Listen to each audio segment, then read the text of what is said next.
in 21, it was easy to get money. And a lot of ideas got funded, even if they were maybe not the best ideas, right? So now there's a little bit more of a filter, I would say.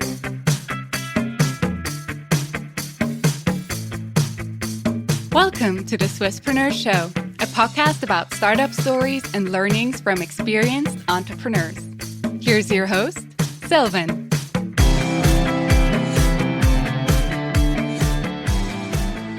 Sophie, very well welcome back to the Swisspreneur Show. You're sort of one of my favorite resident guests. It's so great to have you back here. Thank you so much for having me. It's always a pleasure. Yeah.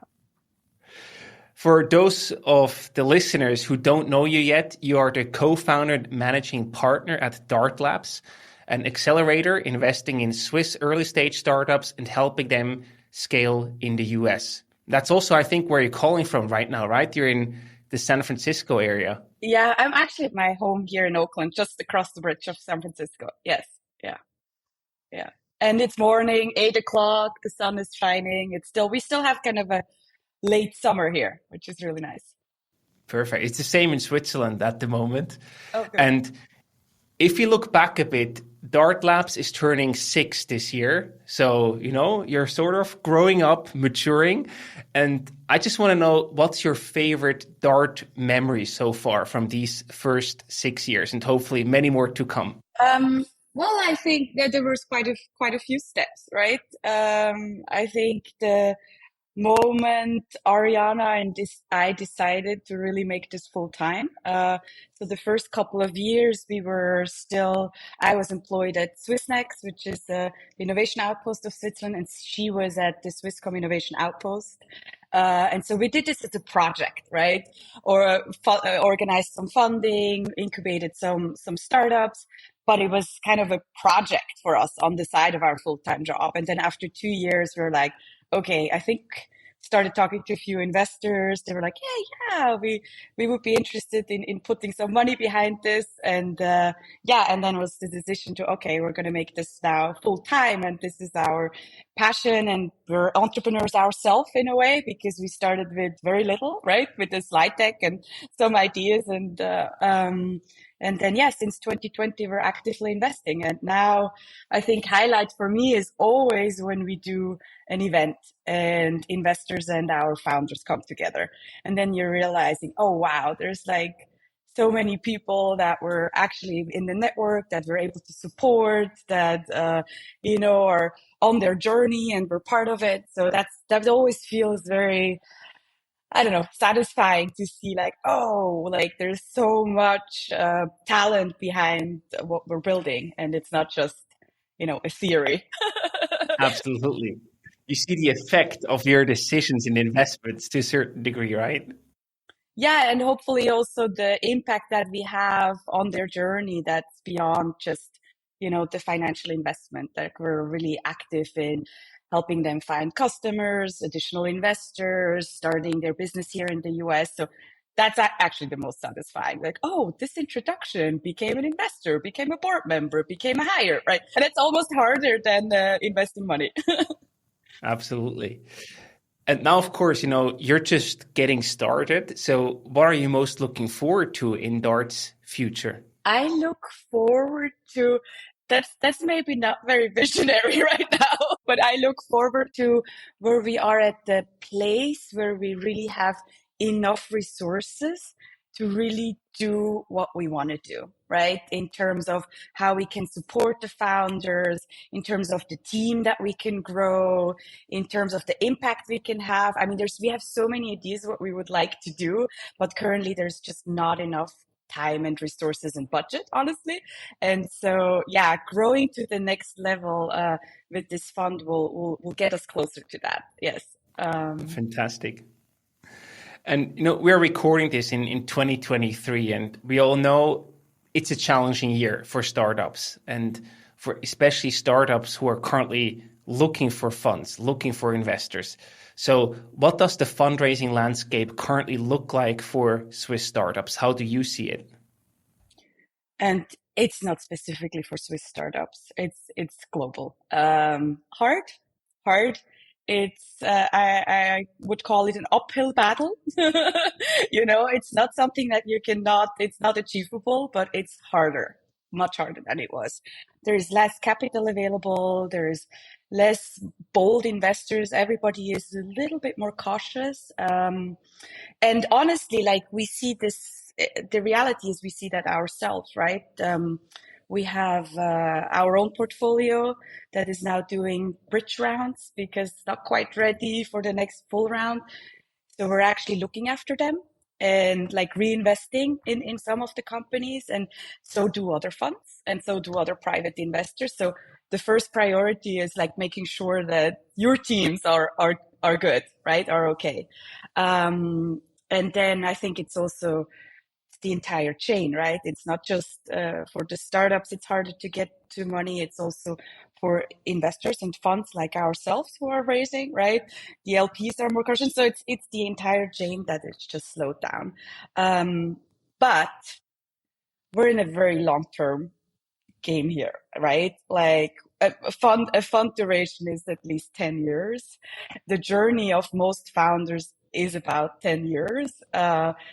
So this is just a short period in this, in the journey of a startup. And if you are smart as an investor, actually, now is the time to invest, because we get a lot of people coming to us now. Yeah, we're doing a bridge round, same valuation as last, and actually now is a good time. And on the other hand, I think also the people who keep going now are also the ones like building the most resilience that gets you ready for all the rest that comes. So I don't know. It's if you have capital now, my suggestion would be to invest it, right?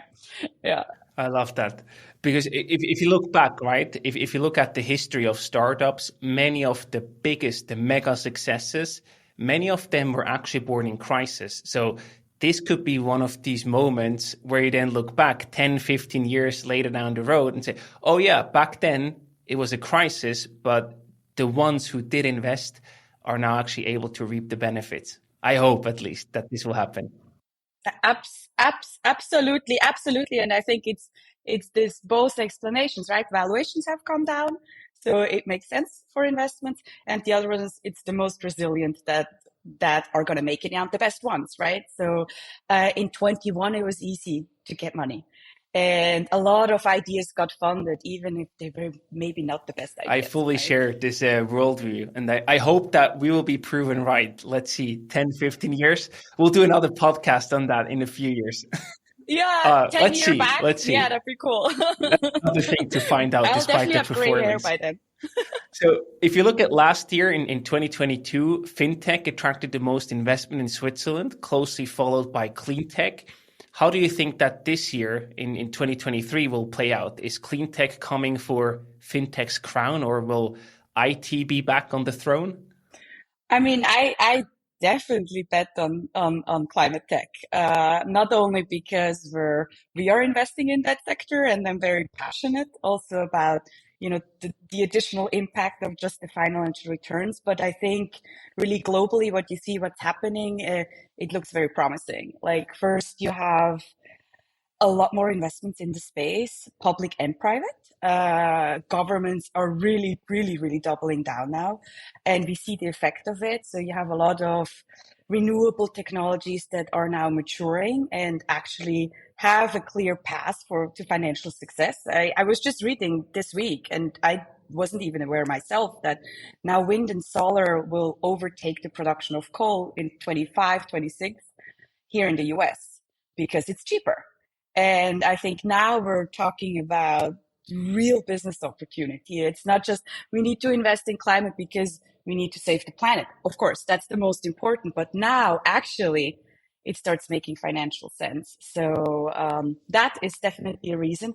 And the other, I mean, just from our very personal fundraising journey, we have quite a few investors now coming to us like, hey, our kids are requesting that we're but do start invest in climate, or that we are investing our money into impact. And there's definitely also a shift towards a more conscious investing, more purpose-driven investing. We want to do something that has a larger impact on Of course, that's society and part the of your world. job Yeah. So description, right? I'm very optimistic, obviously. No, so yeah, and then the other thing is also a lot of the companies are now maturing, right? So these rounds are like you in Switzerland, very famous example is Climeworks, right? We have now actual climate tech unicorns, which we didn't have a few years ago. So the whole sector is also maturing. So this is it's a lot of positive signals, I would say. I like what you said before, that the price, it starts to make financially sense because, clean energy is becoming cheaper than fossil burning energy, for example.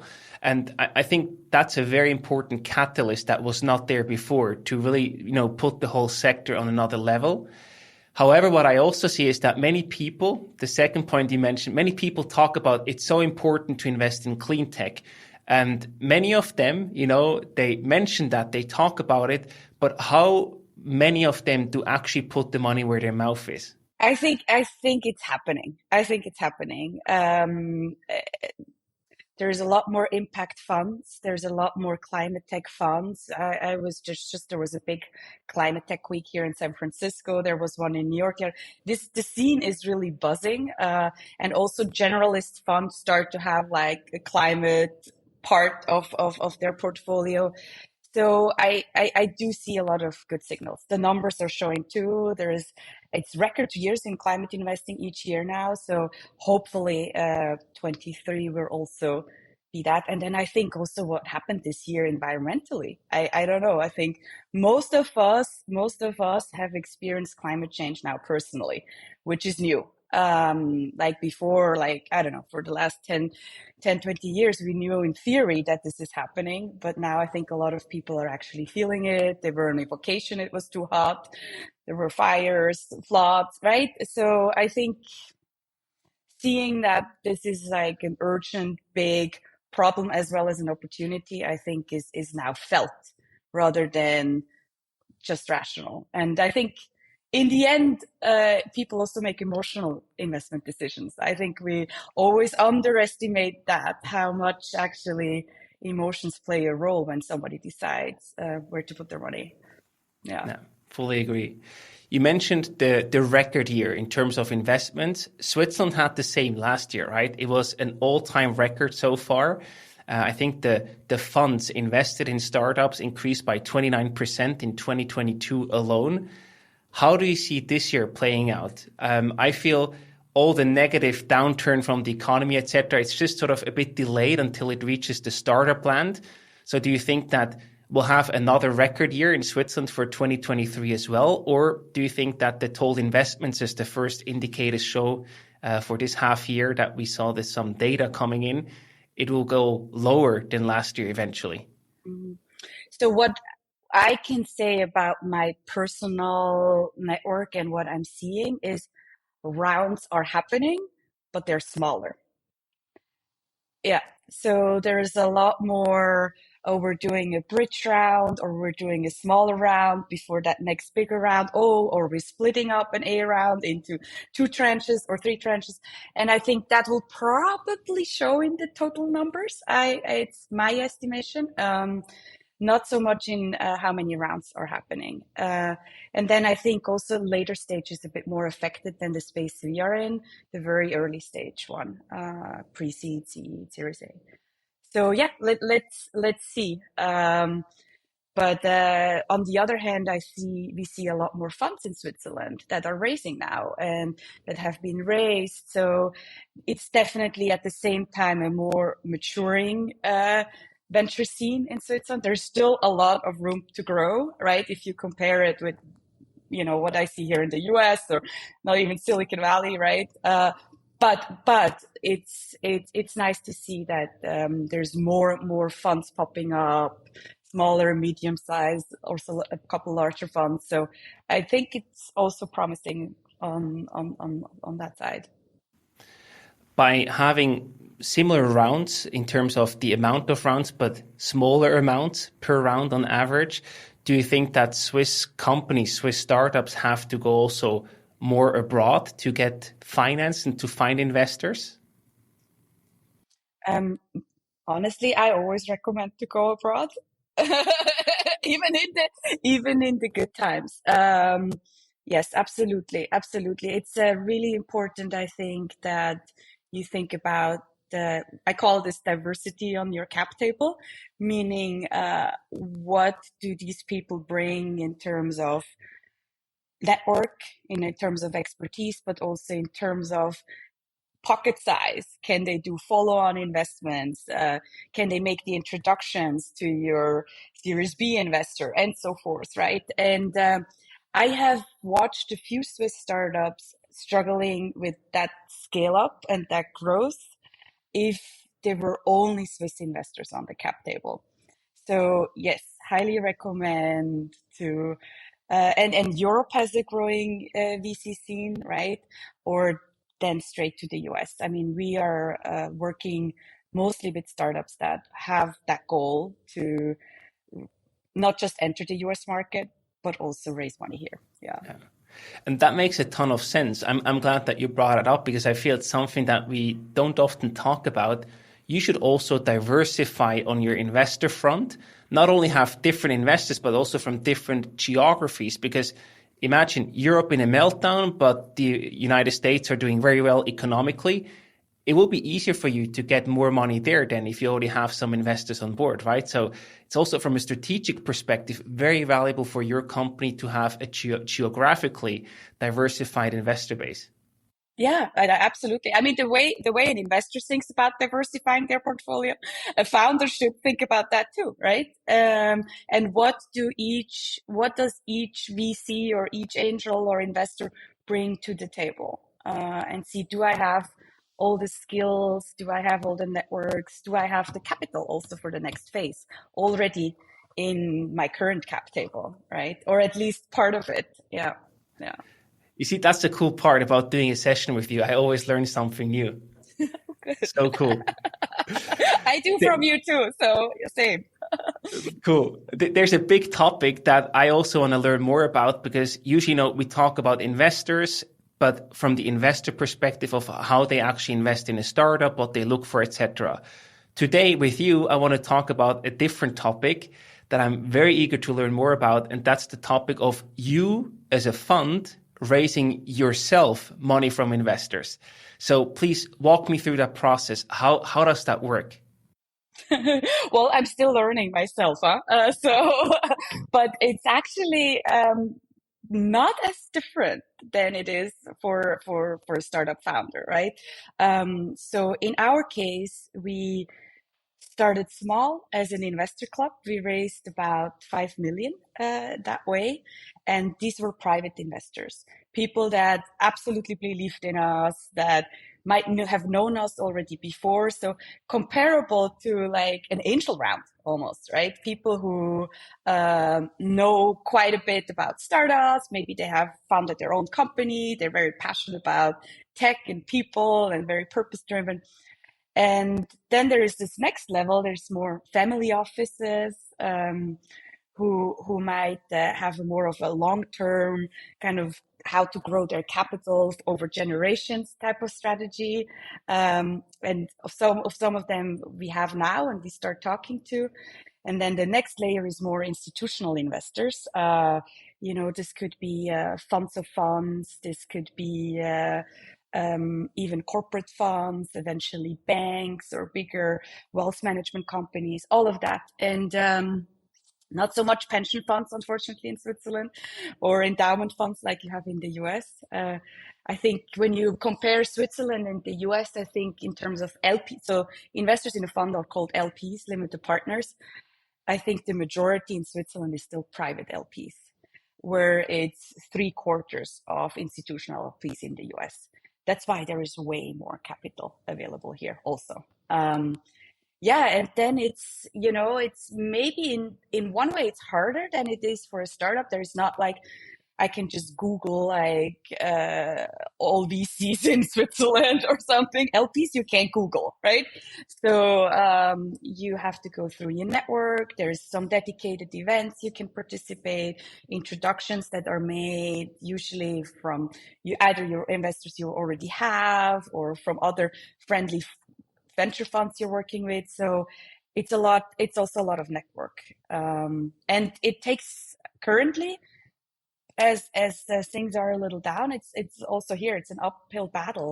We're spending a lot of time with LP conversations, and you get a lot of yes, but later, and so it's like okay, so yeah, we'll talk again in 3 months, and we'll talk again in 6 months. Yeah.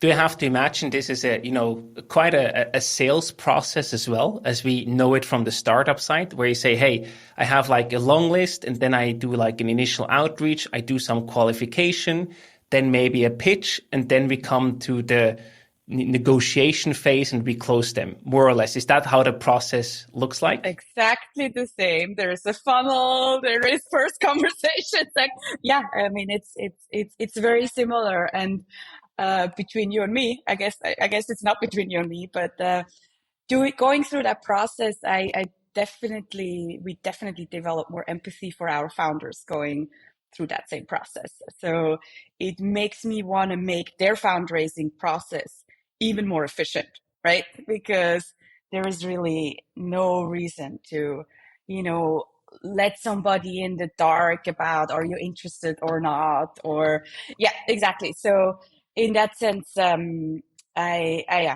have high respect of fund managers who raise their own funds. It's definitely also a skill you need to develop. Definitely. And how much money are you looking for in total for the fund that you're about to raise? Yeah. So this is now officially Fund One after the Investor Club. So we're still called an emerging fund, and we're raising 20 million. So it's not like a huge amount. So for a lot of LPs we're talking to, it's actually too small. For certain, So it's also, you need to find the ones that are the right match. But for us, I think it's a great first step into the fund world, because it will give us enough capital to invest for 3 to 4 years. We do very early investments, pre-seed, seed. We can, with this fund now, do follow-ons until Series A, which wasn't really possible before. So the main reason why actually Ariana and I are super motivated to raise this fund is also to be able to now follow on with the investments in the portfolio we already have, with the ones we are most excited about and that are doing well. So yeah. And then after that, I hope a 200 million evergreen fund. Perfect. That's going to be covered in I'm not going to say the next episode, because I hope you'll be back here before that, but in one of the future episodes, let's put it that way. All right, let's do it. How do you come up with the 20 million? Did you say, hey, this is the ticket size that we want to do, and that's how many investments we want to do in terms of the risk and the return profile? How did you arrive at 20 million as the right size for your fund? Yeah, that's a really good question, because that was quite a discussion, right? So you have, on one hand, you make a model about your portfolio construction, you call that, like, okay, what is your ticket size, investors call that, like how much you're going to invest at an average, in what stage, how many companies you want to diversify enough. So we would, for example, now have 30 investments with these 20 million, but I think 44 investments in total. So there's half of them would just be follow-ons. So the idea but it's about half of the capital. So you reserve quite a bit of money for follow-ons, because for follow-ons, you need to invest a little bit more than in the first rounds, right? Because the valuation increase. So yes, it's a lot of kind of planning and thinking. Also, how many investments can we comfortably do in a year, right? And we have a special case because we run also an accelerator, which is this active, support in the US. So we can't do this for 100 companies, right? We don't have the Y Combinator type model where we do like a class or something like that. We individually like support each founder. So, weekly calls, weekly outreach. Like I spend sometimes half a day or a day for a startup in our portfolio. And so we can do maximum 6 a year of new ones that were active. Yeah. And then of course all the follow-ons will keep growing, right? So, and they all have asked that they all want something. And so, if you want to do your job right, I don't think you should have a gigantic portfolio, but you still need to have enough so you diversify, right? Yeah, Yeah. that's a delicate balance, right? And then also the other question is how much do you think you can raise, right? So yes, we have a good, traction on the first investor club. We had one exit. We have some interesting portfolio companies. That was barely 5 million. So the next step, 20 million is already 4x, right? So yeah, you can't just go out and say, oh, now we're raising $1 billion fund, right? People want to see what your track record is, what you've done so far. So yeah. And can you also talk a bit more about your investment strategy? You have a very clear focus on what you invest in, but what's the strategy behind it? Mm-hmm. So we're investing in health and climate, early stage Swiss and European founders who want to enter the US market. So that's in a nutshell. Why we're doing this? So there's several reasons. First of all, and we touched a bit on that, it's for a lot of companies, it's easier to scale here in the US. Switzerland is a great place to start, right? We have some of the best universities. We have so much talent. There's also quite a few like support vehicles early on. But to really scale a company, you have to go outside. The US market, it's a 330 million, I think now, market, and it's one single market. It's not like Europe where you have different countries.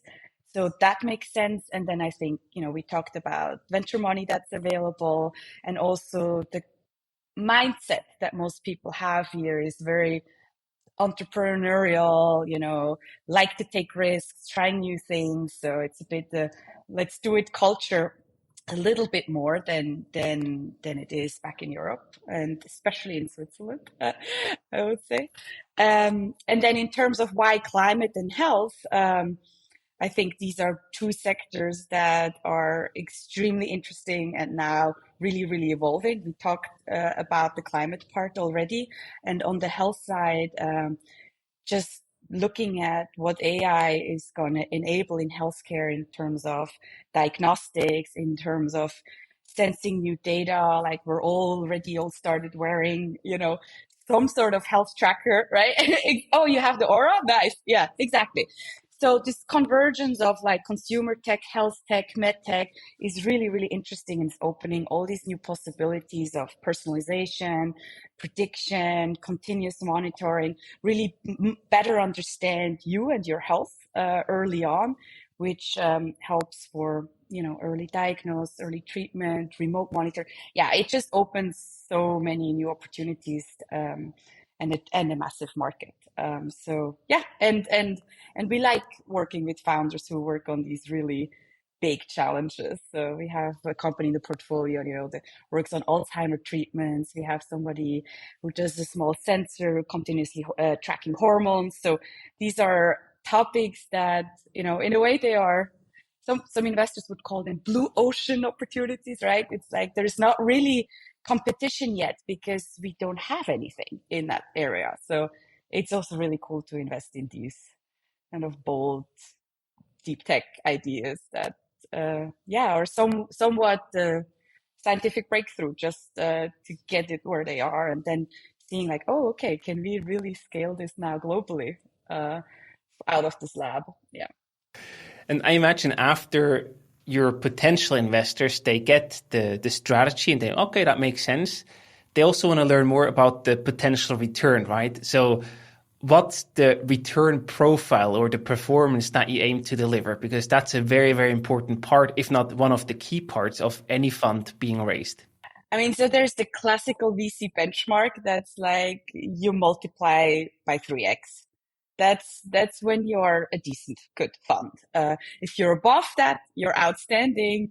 If you're below that, you're not as not as great.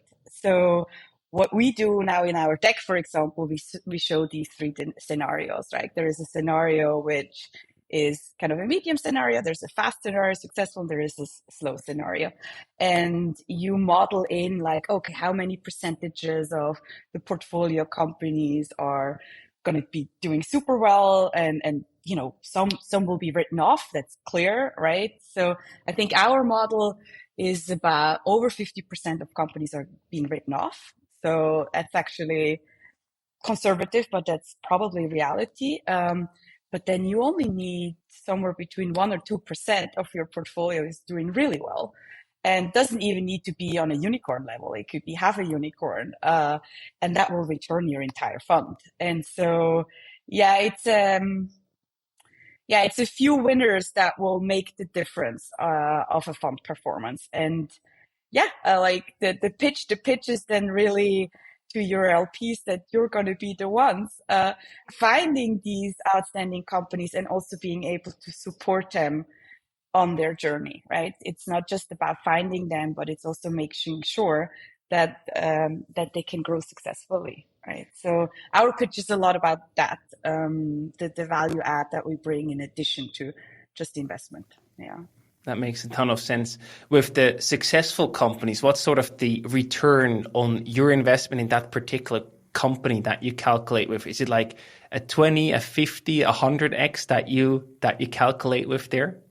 So we have in our model, there's different outcomes, right? And the best outcome is a 50x, which is conservative, right? If you think that we're investing very early stage, let's say we invest at the 5 million valuation, then it doesn't need to be even a unicorn to get to 50x. Yeah, it depends. It depends very much. How much you get diluted, how much money they're raising. So it's not a super simple math, but yeah. I'm pretty convinced and I mean that honestly, that some of our companies are going to be either acquired successfully and hopefully some even are bold enough to just take it all the way and IPO. Yeah.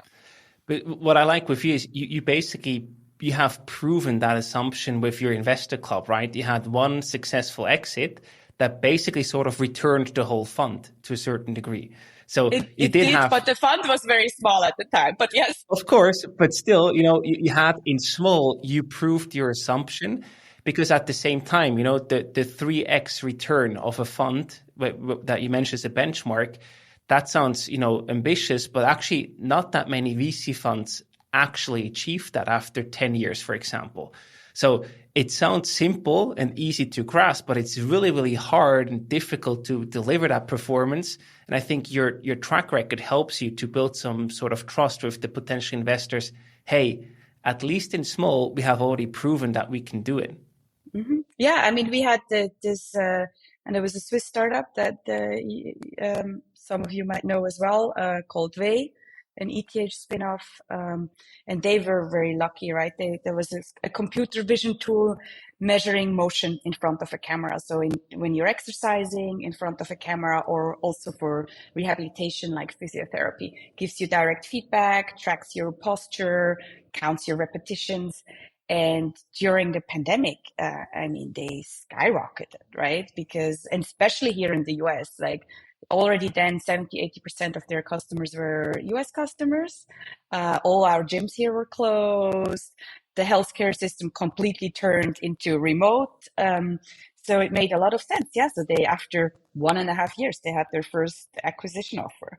And luckily we have someone in the team, Doug, who already had quite a few exits. One to Apple, also with the Swiss company FaceShift, that's now Face ID.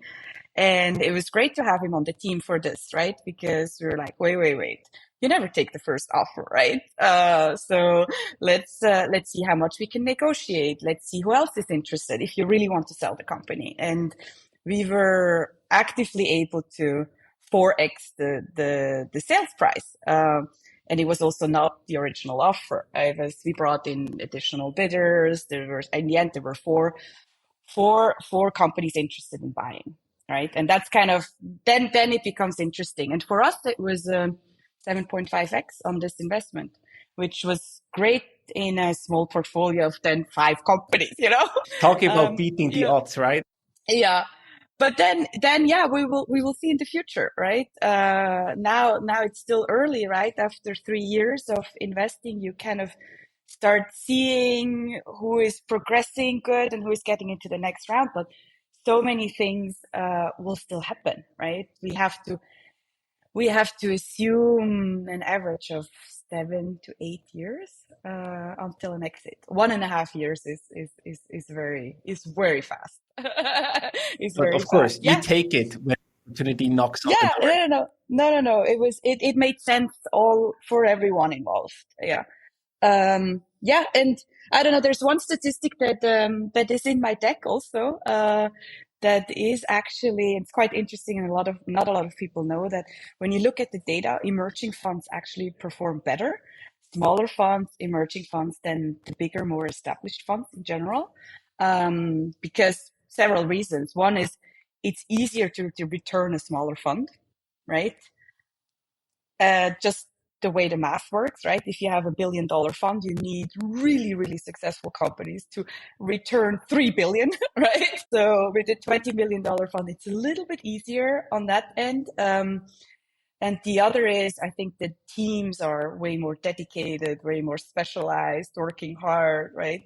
You don't have a big machine where you're almost like corporate, and you need to be really good and specialized, right? Otherwise you can nor raise the money, nor find the right startups, nor you really need to add value so you even survive or you even make a mark, let's say.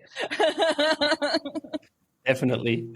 And now going through that fundraising process yourself, what is more difficult than you thought before you actually started with the fundraising? Yeah, it's definitely difficult for us to get these more institutional investors, these more like financial investors, I would say, who are not investing their private money. That's definitely a challenge for any emerging fund. But it's a challenge you have to be up for, and it might just take the time that they want to see you again, and they want to see your progress, and they might invest in fund two, or they might invest in fund three, or they might invest in the third close. Who knows, right? So you just have to like keep those relationships up and going. But it's definitely with private investors, also smaller family offices where you talk to the people who invest their own money, the process is much faster and I think much more emotional and personal, right? For somebody who is managing somebody else's money, there is a different lens, there's a different due diligence, and of course, a risk assessment also, right?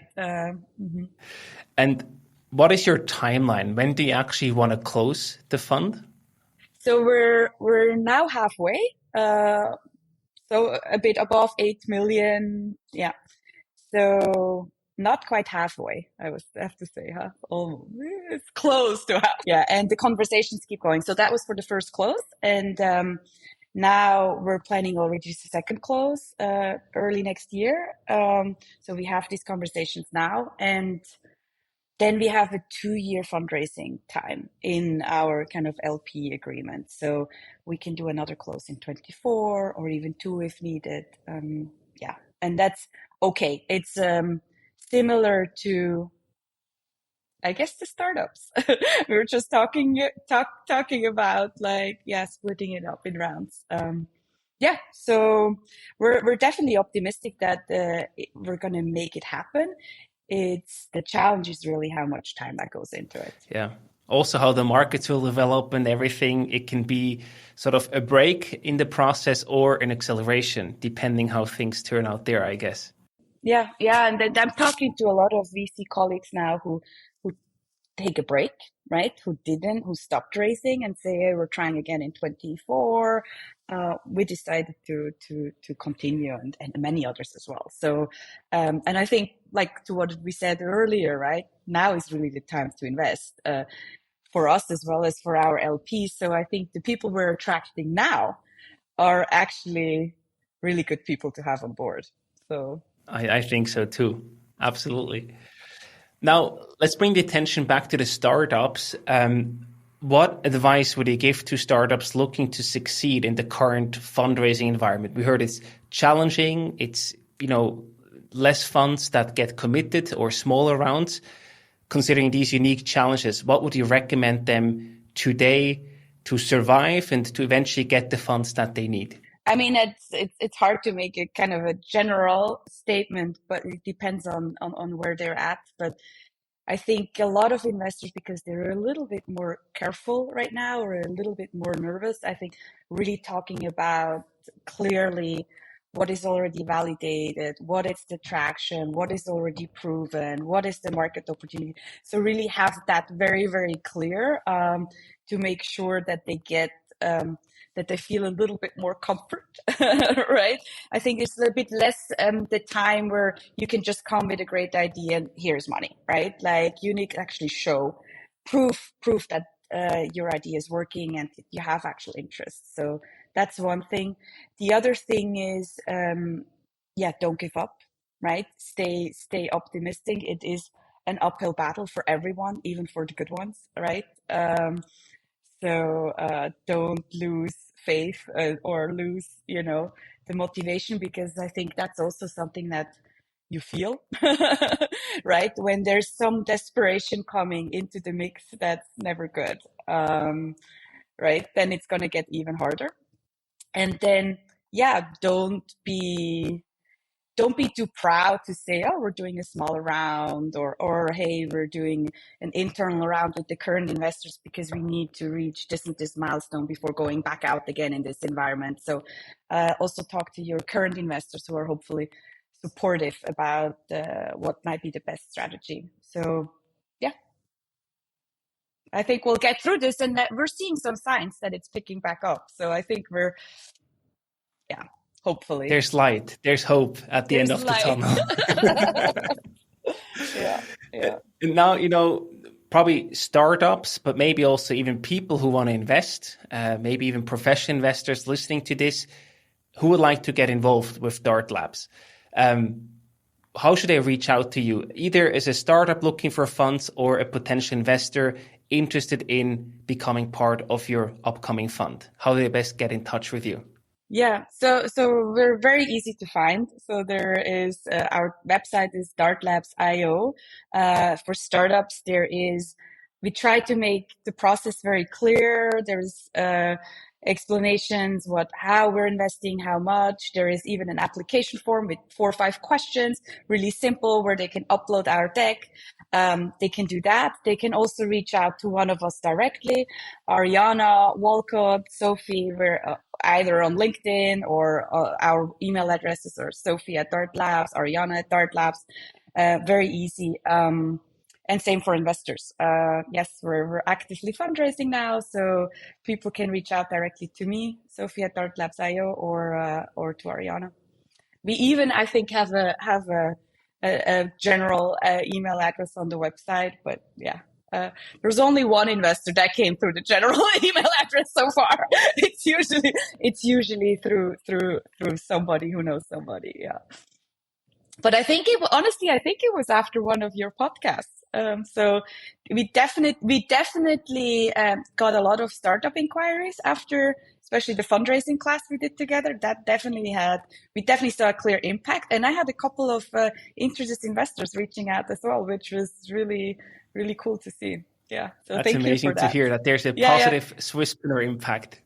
Absolutely, 100%. I signed that.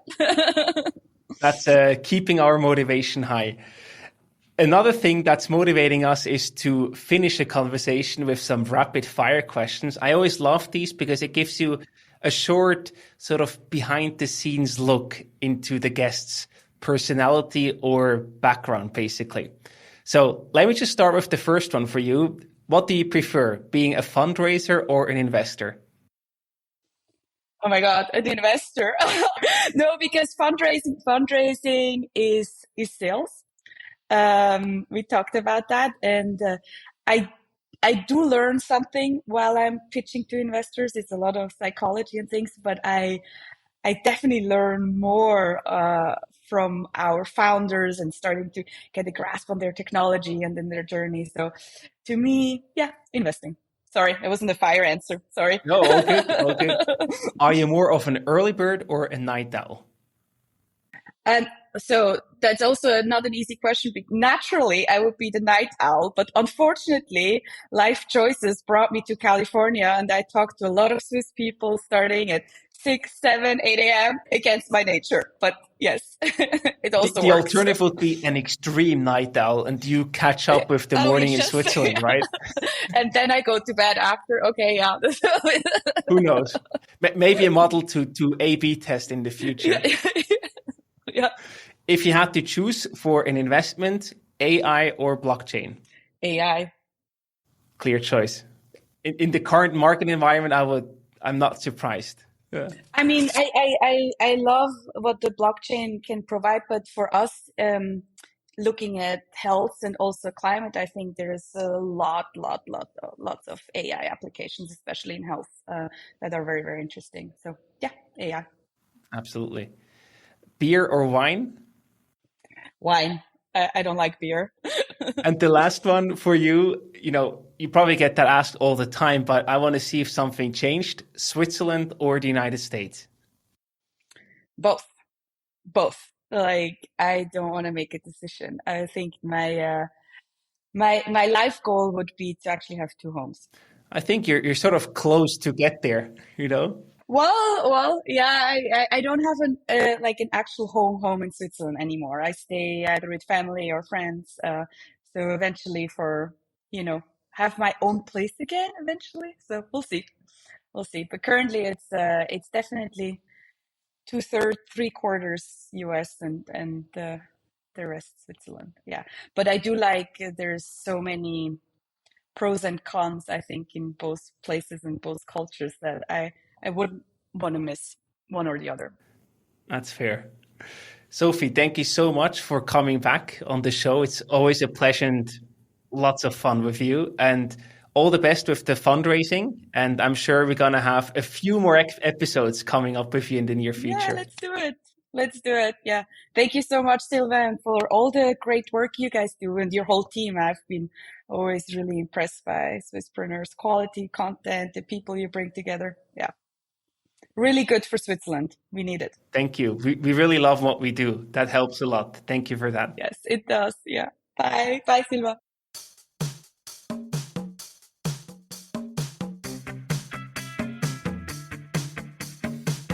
We hope you enjoyed today's episode. If you did, you can support us by rating our show on Apple Podcasts. This way, we can reach an ever-growing number of aspiring entrepreneurs.